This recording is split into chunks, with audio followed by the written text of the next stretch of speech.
বন্ধুরা, আজকে আমি আপনাদের সঙ্গে মোগলাই পরোটার রেসিপি কিভাবে বানাবেন সেই রেসিপিটা শেয়ার করব।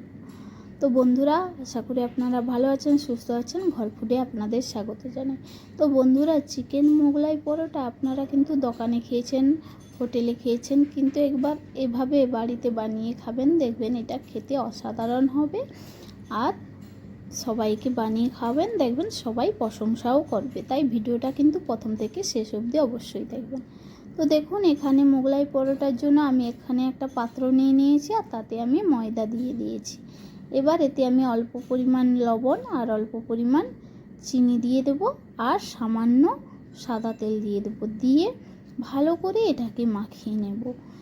এটাকে এমনভাবে মাখাতে হবে যাতে এটা গোঁড়া করার সময় হাতে কিন্তু গোঁড়া হয়ে যায়। দেখুন, এইভাবে এই পর্যায়ে আসলে বুঝে নিতে হবে যে এটা মাখানো হয়ে গেছে। এবার এতে আমি অল্প অল্প করে একটু একটু করে জল দিয়ে ময়দাটাকে ভালো করে মাখিয়ে নেব। তো দেখুন, আর একটু আমার জল লাগবে, তাই আর একটু জল দিয়ে ময়দাটাকে ভালো করে আমি মেখে নিচ্ছি। তো আমার মাখানো হয়ে গেছে। এবার এটাকে কিন্তু আমি 20 মিনিট চাপা দিয়ে রেখে দেব। তো এটা আমি 20 মিনিট চাপা দিয়ে সরিয়ে নেব। এবার আমি চিকেনটা বানিয়ে নেব। তো দেখুন, এখানে আমি চিকেনটা নিয়েছি। চিকেনটা আমি ছোটো ছোটো করে এভাবে কেটে নিয়েছি মোগলাই পরোটার জন্য। আপনারা চাইলে কিন্তু পিষেও করতে পারেন। এবার এদিকে আমি একটা কড়াই নিয়ে নিয়েছি, তাতে সামান্য পরিমাণ সরষের তেল দিয়ে দিলাম। সরষের তেলটা এবার গরম করে নেব আমি। তেলটা গরম হয়ে গেলে এতে আমি গরম মশলা ফোড়ন দিয়ে দেবো। আমি এখানে 2টো দারুচিনির টুকরো নিয়েছি, একটা এলাচ আর 2টো লবঙ্গ নিয়েছি। এবার এতে 1 চা চামচ গোটা জিরা ফোড়ন দিয়ে দিলাম। দিয়ে একটু নেড়ে চেড়ে এর মধ্যে আমি পেঁয়াজ কুচি দিয়ে দেবো। তো দেখুন, আমি এখানে পেঁয়াজ কুচি দিয়ে দিয়েছি। এবার পেঁয়াজ কুচিটা ভালো করে আমি একটু ভেজে নেব, লাল লাল করে। পেঁয়াজটা ভাজা হয়ে গেলে হালকা করে এবার এখানে আমি 2টো কাঁচা লঙ্কা এভাবে কেটে দিয়ে দিলাম। দিয়ে ভালো করে আবার পেঁয়াজটাকে লাল লাল করে ভেজে নেব। ভাজা হয়ে গেলে এতে আমি আদা রসুন বাটা দিয়ে দেব। তো এখানে আমি 2 টেবিল চামচ আদা রসুন বাটা দিয়ে দিলাম। দিয়ে আবার ভালো করে এটাকে নাড়িয়ে নেব যাতে রসুনের কাঁচা গন্ধটা চলে যায়। কষানো হয়ে গেলে দেখুন, কষানোটা কিন্তু আমার হয়ে গেছে। এবার কষানোটা হয়ে গেলে এতে আমি চিকেনটা দিয়ে দেব। তো আমি চিকেনটা দিয়ে দিয়েছি।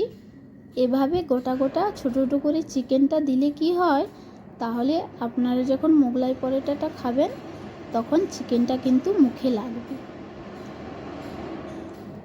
তো চিকেনটা আমি আদা রসুন আর পেঁয়াজের সঙ্গে ভালো করে একটু কষিয়ে নেব মিনিট 2।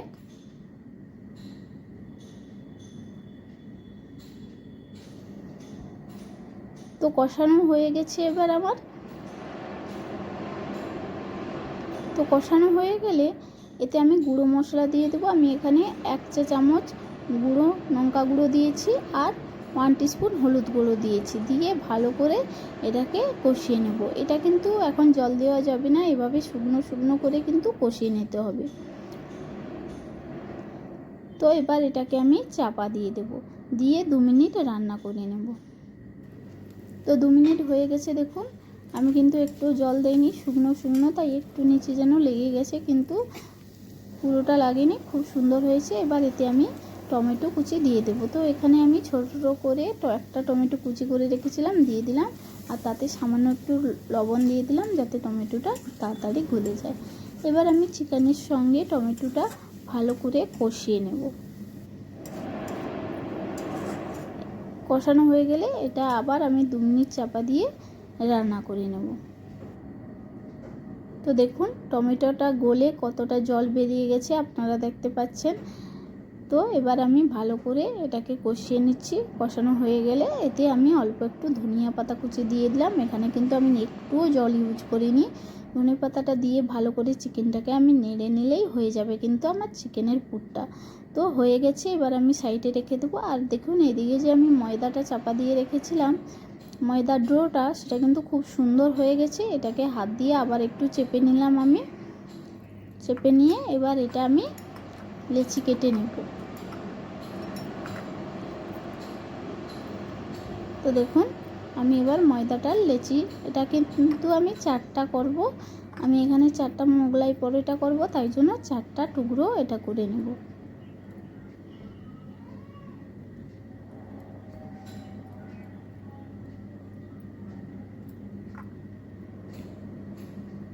তো দেখুন আমি এখানে 4টা টুকরো করে নিয়েছি। এবার এটাকে ভালো করে হাত দিয়ে আমি গোল করে নেব।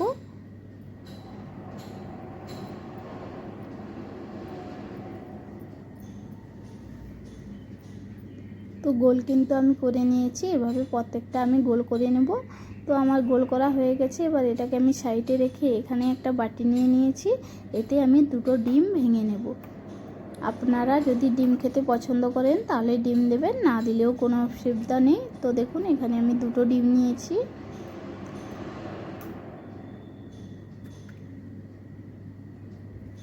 ডিমটা আমি ফাটিয়ে নিয়েছি। এবার এতে আমি অল্প পরিমাণ লবণ আর অল্প পরিমাণ হলুদ দিয়ে দেব, দিয়ে এটাকে ভালো করে একটু গুলিয়ে নেব।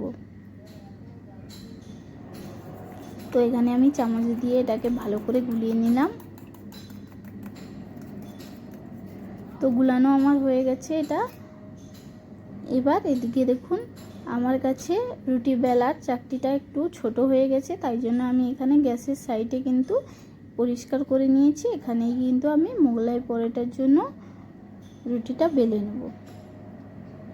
তো দেখুন আমি একটা ড্রো নিয়ে নিয়েছি, এতে আমি অল্প পরিমাণ একটু সাদা তেল দিয়ে দিলাম, দিয়ে এবার এটাকে কিন্তু আমি চৌকা করে বেলে নেব।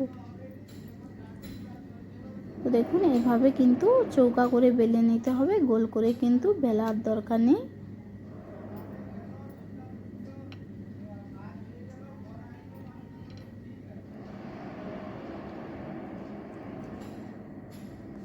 তো দেখুন 4 সাইড দিয়ে কিন্তু আমি এভাবে চৌকো করে এটাকে বেলে নিচ্ছি।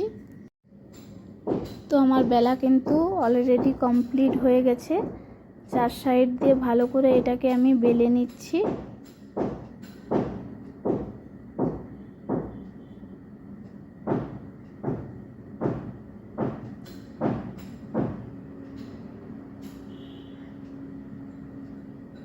তো বেলাটা হয়ে গেলে এবার আমি এর মধ্যে পুরটা দিয়ে দেব। তো দেখুন চিকেনের পুরটা আমি এর মধ্যে দিয়ে দিচ্ছি। এভাবে চারদিক দিয়ে এটাকে ভালো করে মিশিয়ে নিতে হবে। দেখুন এখানে একটা কাঠচোকালি ছিল, তো সেটাকে আমি বেছে নিলাম। এটা দিলে কিন্তু থাকলে কিন্তু মুখে লাগবে। তো দেখুন এবার চিকেনের পুরটা চারো তরফ দেওয়ার পর এখানে আমি কিন্তু ডিমটা দিয়ে দিচ্ছি। গুলানো ডিমটা অল্প অল্প করে চামচ দিয়ে এর উপরে কিন্তু দিয়ে দিচ্ছি। এবার আমি এটাকে মুড়ে নেব। এভাবে প্রথমে সাইডগুলো আমি মুড়ে নেব।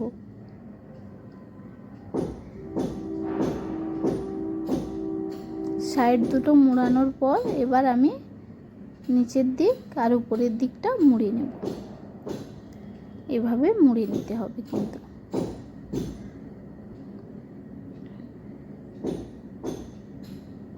তো দেখুন আমার কিন্তু হয়ে গেছে একটা মোগলাই পরোটা। এভাবে আমি কিন্তু মুড়ে নেব, নিয়ে এবার এটাকে একটা প্লেটে করে রেখে দেব।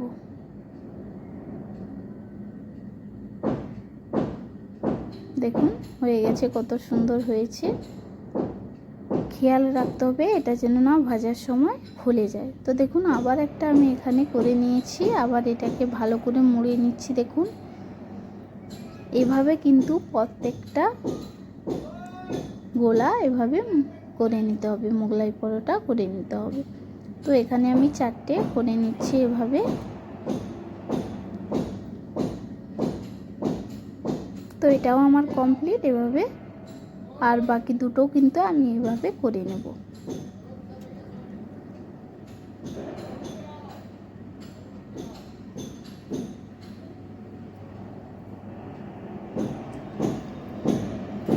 তো দেখুন হয়ে গেছে আমার, আমি কিন্তু সব কটা তৈরি করে নিয়েছি।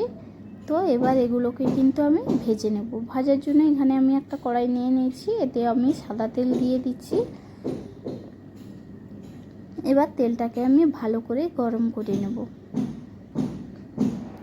তেলটা গরম হয়ে গেলে এখানে কিন্তু আমি মোগলাই পরোটাটা ছেড়ে দেব। আর খেয়াল রাখতে হবে এটা কিন্তু অল্প আঁচে, ধিমি আঁচে কিন্তু আস্তে আস্তে করে এটাকে ভেজে নিতে হবে।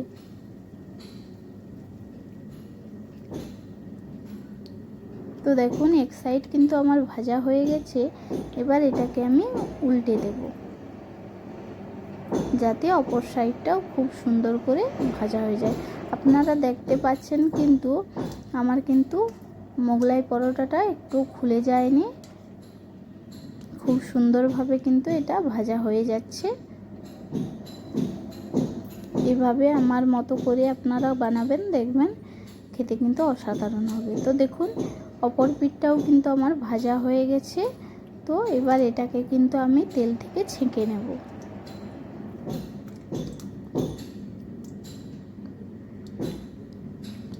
এবার এটাকে আমি তুলে নেব।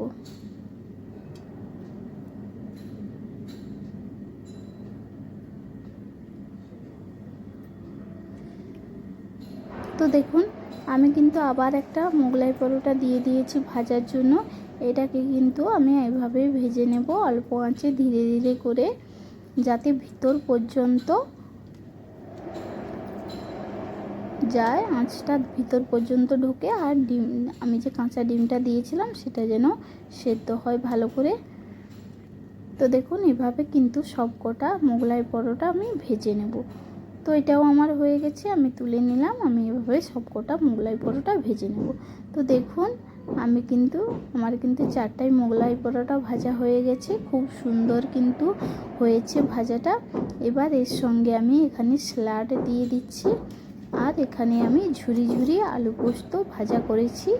দেখুন আপনারা কিন্তু চাইলে আলুর তরকারি দিয়েও পরিবেশন করতে পারেন, কিন্তু এভাবে মোগলাই পরোটার সাথে স্যালাড আর ঝুরি আলু ভাজা পোস্ত দিয়ে খেতে কিন্তু অসাধারণ লাগবে। আপনারা একবার বাড়িতে ট্রাই করবেন, দেখবেন কখনো কোনো আত্মীয় স্বজন বাড়িতে আসলে কিন্তু এই রেসিপিটা আপনারা কিন্তু বানিয়ে দিতে পারেন, দেখবেন অসাধারণ হবে। তো একটা আপনাদের কেটে দেখাচ্ছি। দেখুন আমি যে চিকেনের উপর কাঁচা ডিমটা গুলিয়ে দিয়েছিলাম সেটা কিন্তু একবারে বোঝা যাচ্ছে না। দেখুন যে ডিম আমি এখানে ইউজ করেছি, দেখুন দেখতে কত সুন্দর লাগছে, আর এটা কিন্তু খেতেও অসাধারণ লাগবে। তো বন্ধুরা এই রেসিপিটা কিন্তু আপনারা বাড়িতে একবার ট্রাই করবেন। আর ভিডিওটা যদি আপনাদের ভালো লেগে থাকে তাহলে একটা লাইক করবেন, কমেন্ট করে অবশ্যই জানাবেন যে মোগলাই পরোটা রেসিপি আপনাদের কেমন লেগেছে। আর আমার চ্যানেলটিকে অতি অবশ্যই সাবস্ক্রাইব করবেন। আজকের জন্য এইটুকু, ধন্যবাদ।